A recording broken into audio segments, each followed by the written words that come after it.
I'm very excited for this because there's not many people that I really put much stock in talking about the future of note taking. I think there's a lot of just like hype, which if you've followed me for a while, you know I'm very anti-hype, but it's the kind of the perfect storm here because this book is coming along, which I hope is going to be this like opening up to the mainstream of this tiny, tiny, tiny little niche. And the two of you are the perfect people to have this kind of panel discussion with because Dan, you wrote a post a while back, pretty recently, called The Fall of Rome. And I just love this. The second I saw the headline, like you could have not even published the post, just put the headline, and it would have been awesome. And in Visa, you're basically like note taking like in the 23rd century.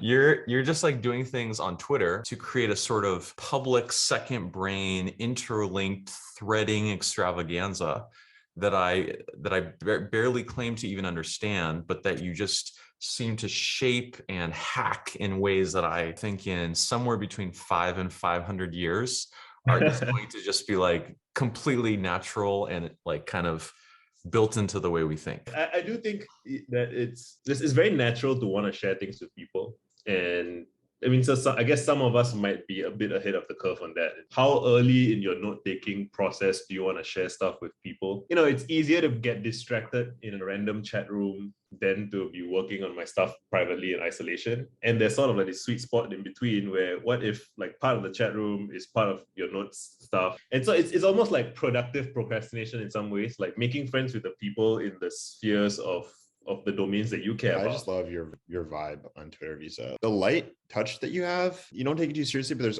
always really insightful stuff. Like I feel like I try to do that and I can do that for like periods of time, but then the longer I go between like pushing tweet, the more it builds up and the more I'm like, oh, this has to be good, the more I don't do it. Maybe you don't have that, or maybe you manage it better than I do. Yeah, I guess I have cultivated a way of being online that is quite healthy. Someone said recently to me it's weird that you never bring up like the bad stuff about social media. Like you seem to be like this advocate / evangelist of Twitter.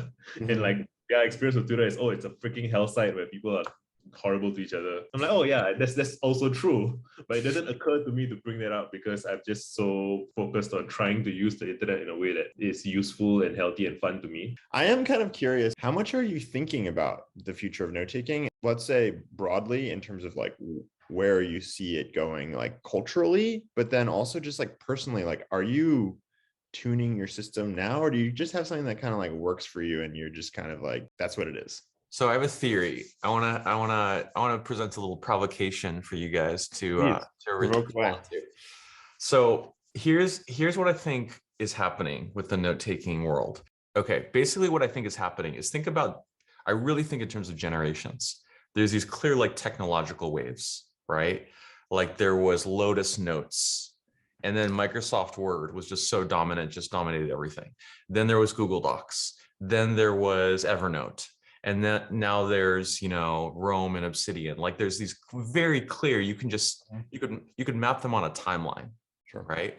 But it's what I notice when I do that is the generations are getting shorter, right? Like Word just dominated all of information management for consumers and professionals for like 20 years or something. We take word processing so for granted. We're still grappling with the impact of things like cut and paste. But I think so what's happened is the generations got shorter and shorter and shorter. And what's happening now is the generations, it's like waves that are all compressed. So you have things like Evernote, which I still think has not played itself out. People, the practice of just taking digital notes at all, syncing them between devices and saving different kinds of media, I think still is like 1% of the sort of mainstream penetration that it's going to have. Hasn't even begun. And yet there's all these people that are already so over Evernote. Oh, that's the thing of the past.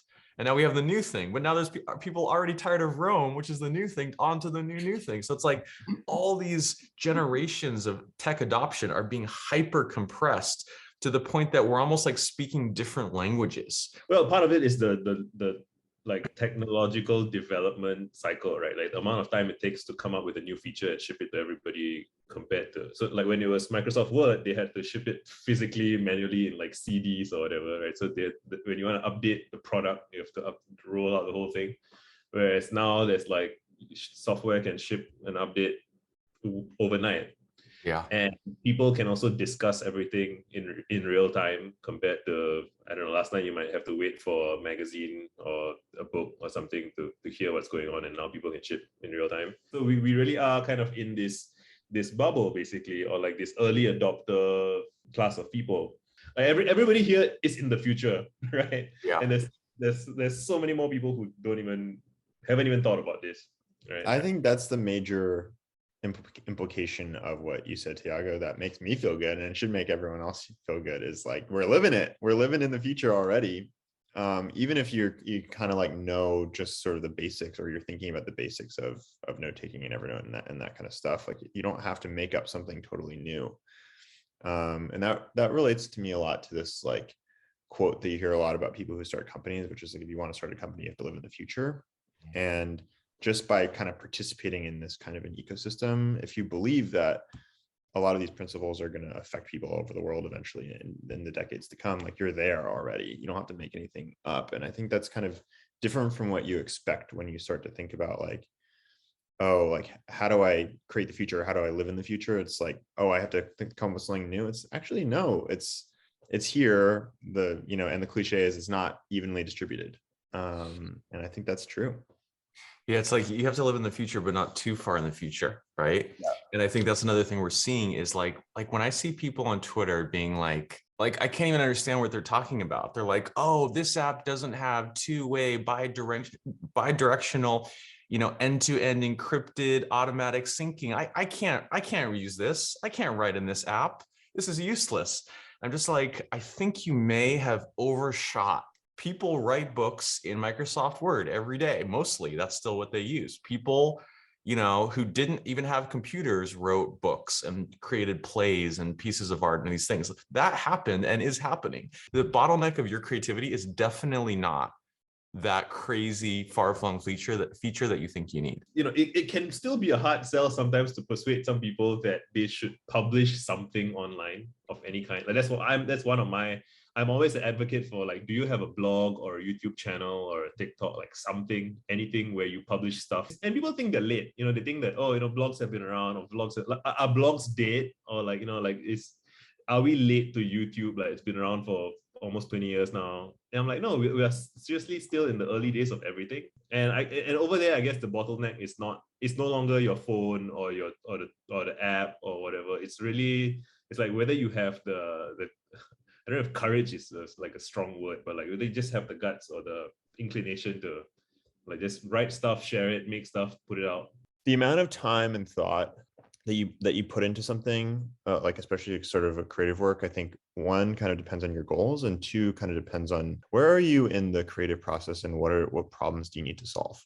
I think that often for people who are starting out making stuff, their problem is that they spend too much time on it, and they would get much better more quickly if they weren't trying to like kind of perfect the thing and make it good before it goes out, and just like kind of get as many reps as possible, because that's sort of how you learn. You can't even make the thing good if you haven't done it a bunch of times. So like the part of the process is putting yourself out there when the thing isn't good enough. Some of my articles, it's like I just know it and I can do it, and it's like a couple thousand words and I can just get it out.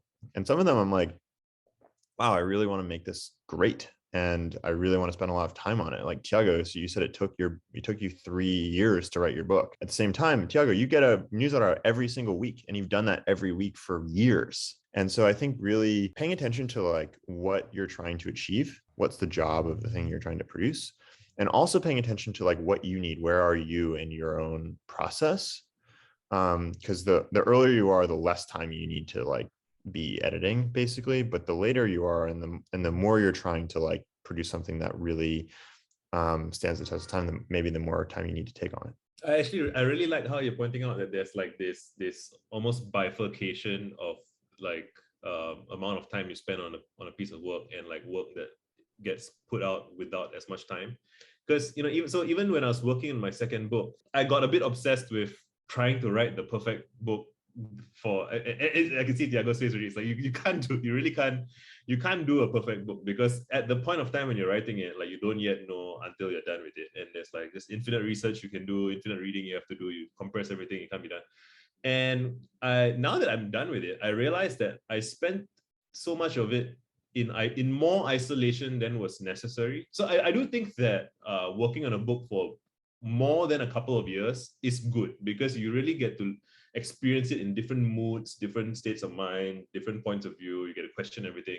But at the same time, like, the advice I would have given myself is, write blog posts about the book, like, make videos about the book, talk with your friends about the book, so that you have like this lively thing going on separate from the book. But like, it's you get, like, I almost get to have a metaphor in my mind of like clean and dirty water. Like, if you just leave the same stuff over, like, to sit there and you're overworking it, it gets bad. But if you just keep getting a bit of fresh perspective, and when I look at like the best parts of my book, it's almost always I had a conversation with someone somewhere, and like they were surprised by something, or they had a problem and I was trying to help them with it, or this is this life in it. And yeah, I wonder, and instinctively that doesn't feel like a thing that is a part of the tools that we use, right? Like, the tools are designed to be used in most contexts, right? But like that the understanding that some projects are way more, just complex, and not just complex, but like intentional, very thorough, very deliberative, and some works are meant to be, like, newsletter every week, just go. I really like that. At every, like, we talk about needing fresh brains. So like when you're working on a piece, you need a fresh brain, and you can get fresh brains in different ways. A fresh brain could be a friend. Like, I might send a piece to Tiago and be like, what do you think of this? And like, just whatever resonates with him, like, it helps me understand it. Or it could just be time. Like, often you just put a piece away for like a week and you can come back and like read it from a different perspective. Like, I think the interesting thing about doing creative work is everyone has this like thing in them that's almost like it's like a dowsing rod, or it's like a compass, and when you read something, it like vibrates at a specific frequency. It makes you feel a thing. And that's like, when you read something that you're making and it's like vibrating at a certain frequency, that's how you kind of know it's good, because you know that that's gonna happen to other people. But if you're kind of if you're working on a piece for too long, or without taking a break, or you're in a mood or whatever, you're kind of like, it's like putting a magnet next to your compass and it's like all haywire. I don't know. I think there's a lot of good, cool stuff there when you start to like think of software as something that interacts with your emotions and your psychology, as opposed to just being this like purely mechanical thing that's like supposed to help you type words out on a page. And I think there's lots of things to do there that we haven't really explored yet. That's a great segue. So I think this is a really powerful way to think about the future of note taking, is like, note taking is so close to just thinking, right? It's not this thing that's like this like technical, highly specialized, we need some note taking done. Let's call this number and get billed an hourly rate to have some notes taken. Like it's the closest thing to just a universal skill, both the taking of it and the reading of it. It's just reading and writing, right? And so if we just call it thinking externally, like just call it like just thinking, it's like you can look at the history of information management tools in terms of which kind of thinking got replaced. One after another. It's like dominoes. It's one of your favorite themes, Visa, is the domino thing, right? Is like, it's just like each technology company is coming along and being like, hey, on the full stack of kinds of thinking, from most basic to most advanced, it's like a Jenga. It's like a kind of a Jenga thing. Like, we can take out this one. Oh, now we can take out this one, and hopefully it doesn't fall, right? But what that means is like, that tends to be the most basic kinds of thinking, the easiest, the most explicit, the most codifiable, the kinds of thinking that we can just program into software that get replaced. And what that does is it leaves more room. We then have more bandwidth for higher order kinds of thinking. So like with Rome, I feel like there's a few different kinds of thinking they're attempting to sort of replace or automate. What is the ideal note-taking system or a note-taking app? Like if you could get rid of any technology constraints, it's like, what is the job that it's doing? It's actually like, probably it's like a research assistant. It's like, you could hire someone that reads all the stuff that you want them to read, remembers it. And when you ask them questions or you're working on something, they'd be like, oh, that relates to this thing. Yeah, I think with Rome, like the really interesting insight is that the way to best organize a note or any piece of information depends on how you're going to use it. If you do a lot of reading, you're taking a lot of notes, it's actually kind of impossible, or it's very hard to know in advance what you're going to use your notes for. And so you may need to have basically infinitely many organization systems to like help you with organizing these notes that have kind of an infinite number of uses for them. What Rome does is like, what you need in that case is something that's infinitely flexible. And I think Rome, its design is a little bit more like a language, or more like a programming language. Interesting thing about Para is like, I think you can make a different assumption, which is you can make notes more predictable when you're going to use them by thinking just about actionability. And if you can think about what you're working on right now and what you worked on a long time ago, or what you might work on at some point later, you can kind of just lay out all the Para like project resources, areas, and archives on that timeline. And that's much simpler, and you don't need like an infinite language thing to make it work. You know what has struck me thinking about your article too is, and this is maybe where Rome has run into trouble, they replaced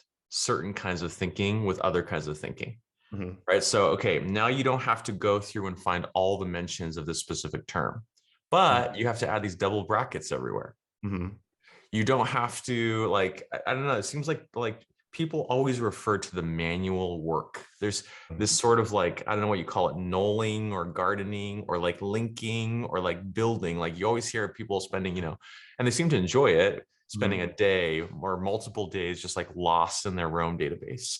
But to me, that goes against that trend that I was mentioning. Like people diving in and spending a day in their note-taking is not the path of least resistance that I see most of technology always trending toward. Like if you really look at like the things that you put into your Rome, or what I put into my Rome is and double bracket, they're basically like proper nouns. It's like companies, peoples, places, things, like books, all that kind of stuff.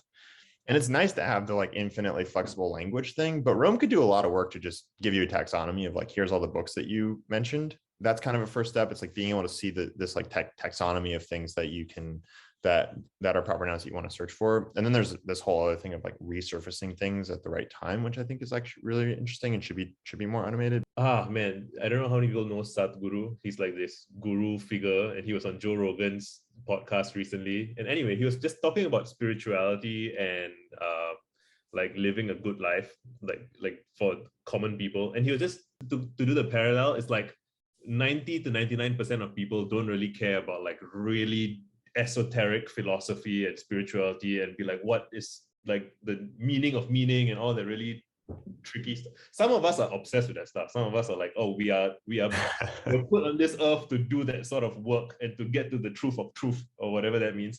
But for the most people, it's like, I want to be a good dad, I want to be a good husband, I want to have a meaningful life, I want to just things be okay. And I think Connor would, from the Rome founder, I think he would probably agree that like, or his thinking is that he would like Rome to be sort of that seeking some sort of I don't know, profound, deeper truth to how, and it's like, it's almost like psychedelic, right? It's very advanced, very it kicks stuff up, it's confusing, and like always the sort of cutting edge stuff is sort of there. One of the problems that I have with that argument is like, let's roll back the clock. Let's go back to like 1970, 1960, right? Basically, people use typewriters, but like PCs are starting to become a thing, like in the 70s-ish, And you could kind of say the same thing and be like, people have written lots of novels on typewriters. Like, you don't need to write your novel on a word processor. the fact that people were like psyched about this like new thing and they didn't really know where it was going. And like, yeah, I don't have to write my novel on this like crazy big machine that's not really built well for it, but like, it's so cool. And like, I want to like see what happens with it. It's like kind of cool, you know?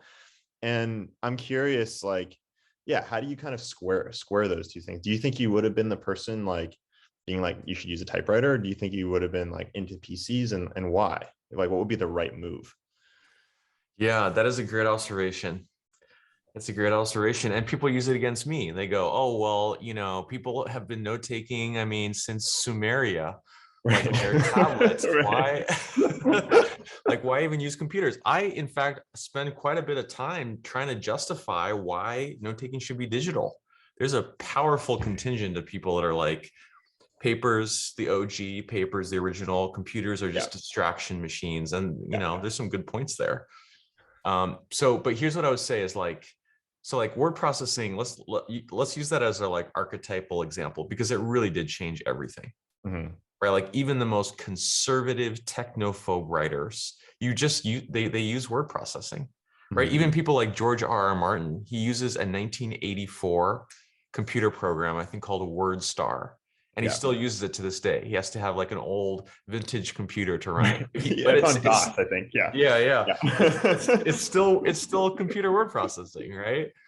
But so the question I'd be like is, when did word processing peak? Between I think 1977 or whenever, when the progenitor to Word came out to today, what was the peak of word processing, would you say? Me personally, For the culture, for society. What counts as like when did word processing jump the shark? Like, is Google Docs not word processing? Because like, I think adoption is probably still going up, if I had to guess. I think so. Right, it just became invisible at some point. Like it won, right? So it won, and once it wins, it's no longer like, you know, like radical or new. It's just once kids are using it in school, I think it just becomes a part of the background. I think it comes back to this thing about generations. You know, if you're in wave number one, this super early adopters, you get certain benefits and you put up with certain headaches. If you're in the next wave, other benefits, other pitfalls. It's like, and then all the way to the end, the people who are like are 50 years too late are going to have other benefits and other challenges.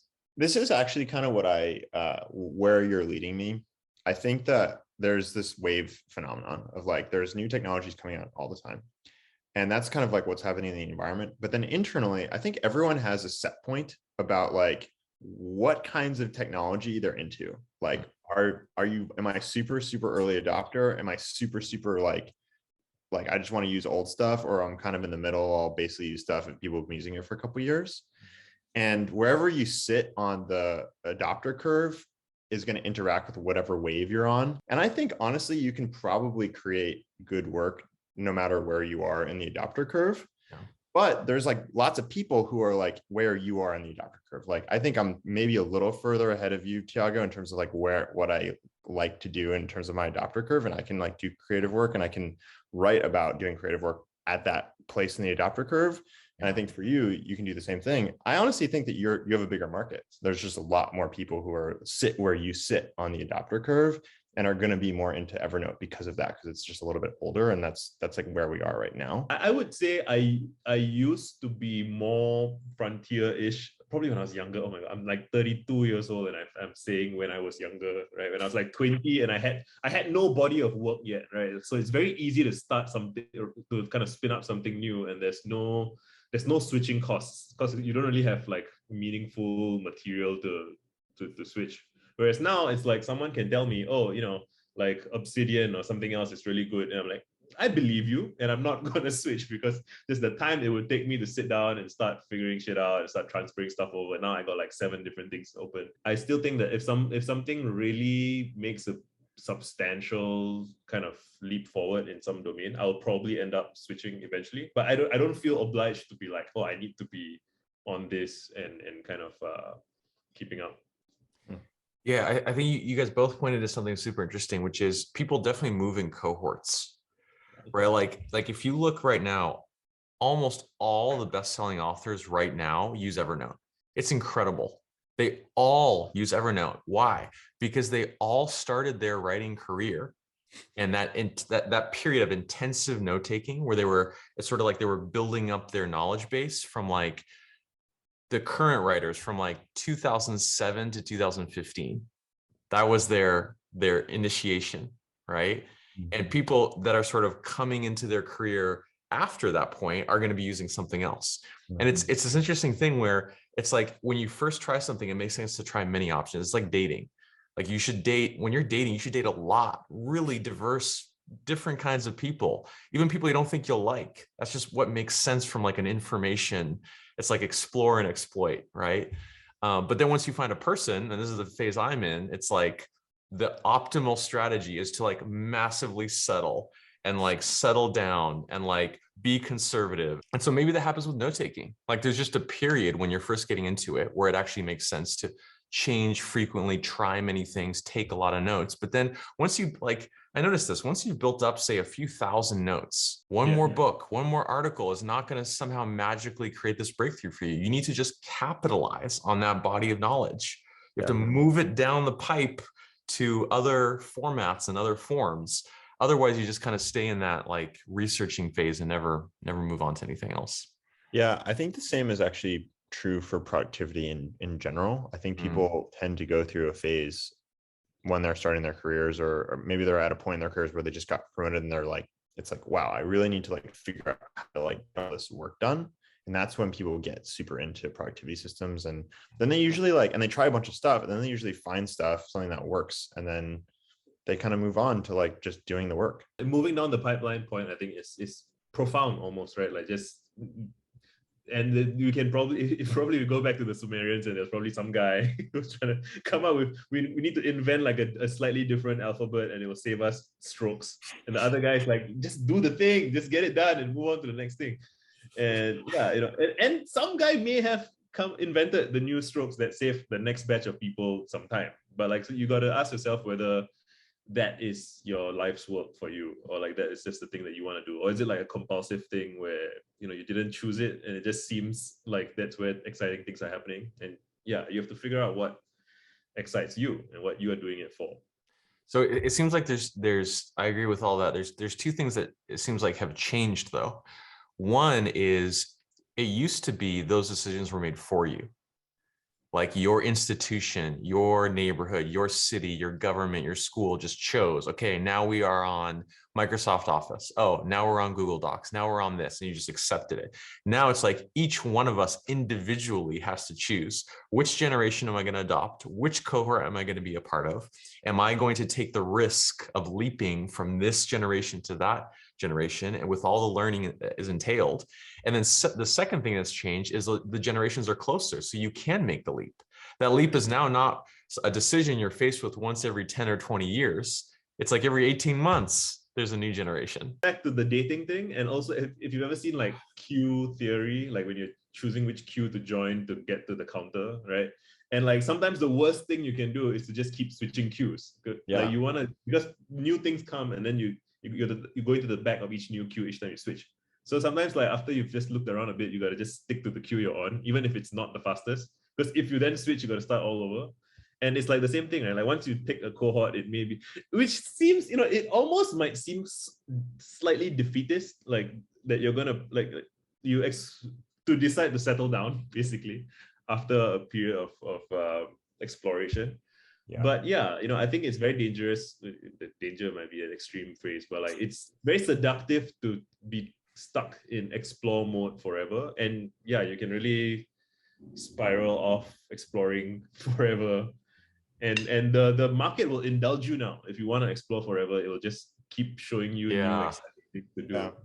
I think a way to reframe this is, what are you moving towards, and what are you trying to move away from, right? Like what you like, if you can continually switching apps or like note-taking apps because you're like afraid that you're going to miss out on the latest thing, and you're afraid that you might not get enough work done if you don't try the new thing, you might want to like reconsider that.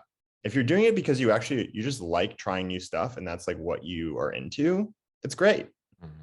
Or if you're just moving towards, hey, like I want to I want to do really good work, like it makes it a little bit easier to be like, I'll probably just like stick to this thing because my goal is to do good work. It's not to switch apps, you know?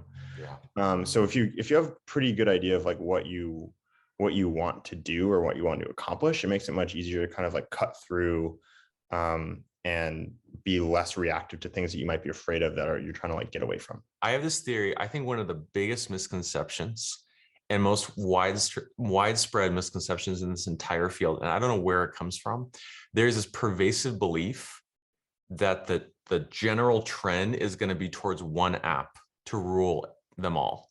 That you're going to have one app. For some reason, people just assume that what progress means is to have this one platform that does everything all the time.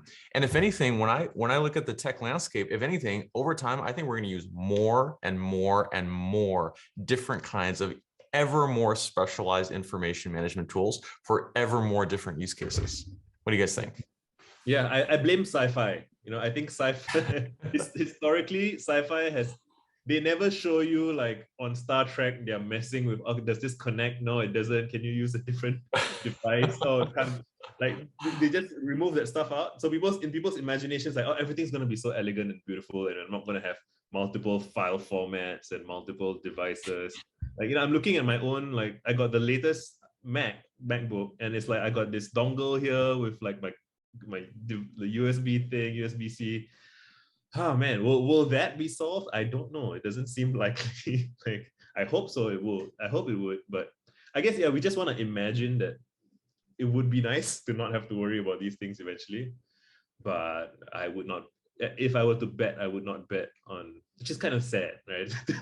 But it's also the conflict produces quality, right? Like, so if there was some kind of top-down centralized app, it would be a monopoly, and then there would have no pressure to innovate and get better. So like the annoyingness that we deal with is also the crucible of like new things coming out. So yeah, I don't know if I have a strong take. I think that your observation is correct that the information landscape is like generally getting more fragmented over time, but I could see situations in which that's the opposite is the case. Like I would want to like understand like what are the forces that make it more fragmented and what are the forces that make it like potentially more consolidated. And I think the underlying force that's making it fragmented is there's just no real advantage to that for winners right now. Like there's not any like sort of accelerating moat really, which means like anyone can basically build a note-taking app that serves a niche and like get a decent audience, right? But I could imagine in some future state where there is something like that. Like if, let's say someone built the like research assistant that I described like 30 minutes ago, and like it got better as you used it or something like that, or it got better the more people you invited, I could imagine that people would start to consolidate into a single note-taking app. And it would probably be like, there would be a lot of things that were much better about it, but it'd also be worse because it wouldn't be as specific to you, or there's a lot of advantages to having a very diverse ecosystem of lots of different apps that you kind of miss out on. But I imagine that if that thing existed, we would consolidate. It might not consolidate forever. It might go back to being fragmented, but I think there are probably underlying structural forces that right now mean that we're fragmented and might change in the future.